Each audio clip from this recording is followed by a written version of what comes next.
آج کی کانفرنس کے میرے نزدیک دو مقاصد ہیں، اور وہ دو مقاصد میرے بائیں طرف جس طرف جو پوسٹر لگے ہوئے ہیں کے اوپر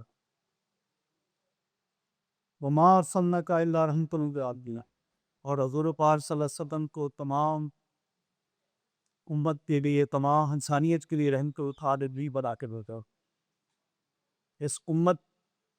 کے امتی ہونے، حضور پاک صلی اللہ علیہ وسلم کے امتی ہونے کے ناطے سے میرا سب سے پہلا فرض یہ ہے کہ میں کثرت سے حضور پاک صلی اللہ علیہ وسلم پہ درود و سلام دوں۔ دوسرا فرض امتی ہونے کے ناطے سے جو میری آپ کی ذاتی رائے ہے وہ یہ ہے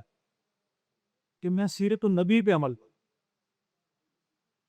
سیرت النبی کا جب ہم بات کرتے ہیں تو یہ کہ کتابوں والی چیز نہیں ہے کہ کتاب کے اندر سیرت النبی موجود ہے اور اس کو ہم نے ادھر ہی پڑھنا ہے۔ جو نبی اکرم صلی اللہ علیہ وسلم کا پیغام ہے وہ دائمی ہے۔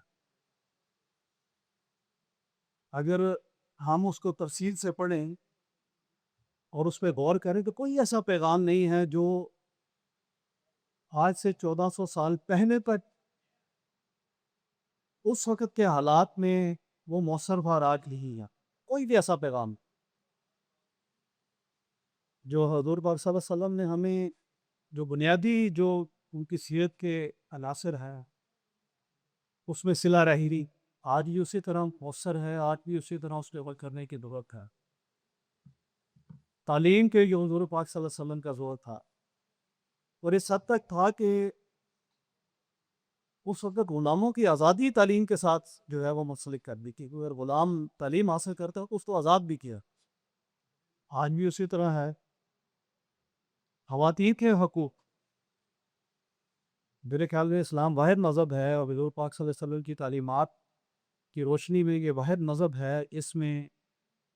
سب سے پہلے خواتین کے حقوق کی بات کی۔ آج بھی اسی طرح وہ اسی طرح آپ کہہ سکتے ہیں کہ مؤثر ہیں اور ان پہ عمل کرنے کی ضرورت ہے۔ تیسری چیز جو رواداری ہے،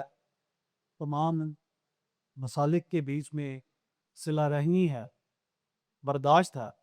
آج میرے خیال میں اس سے زیادہ ضرورت ہے جو آج سے 1400 سال پہلے۔ میرے لیے کوئی یہ عملی پہلو ہیں جو سیرت کے ہیں، اور آج کی کانفرنس بھی ہمیں میرے خیال میں دو ہی پیغام دیتے ہیں۔ ایک یہ کہ ہم شکر ادا کریں اور جو عید میلاد النبی آ رہی ہے اس کو ہم مذہبی جوش و جذبے سے منائیں، اور دوسرا یہ کہ ہم عہد کریں کہ جو پیغام جو تعلیم حضور پاک صلی اللہ علیہ وسلم نے ہمیں دی تھی سیرت النبی کے سلسلے ہم اس کے اوپر عمل پہ، اور اس معاشرے کی بہتری میں جہاں ہم حصہ ادا کر سکتے ہیں وہ اپنا ادا ہے، بجائے اس کے کہ ہم پورے سسٹم کو دیکھیں کہ جب تک وہ ٹھیک نہیں ہوگا ہم ٹھیک نہیں ہوگی۔ میرے خیال میں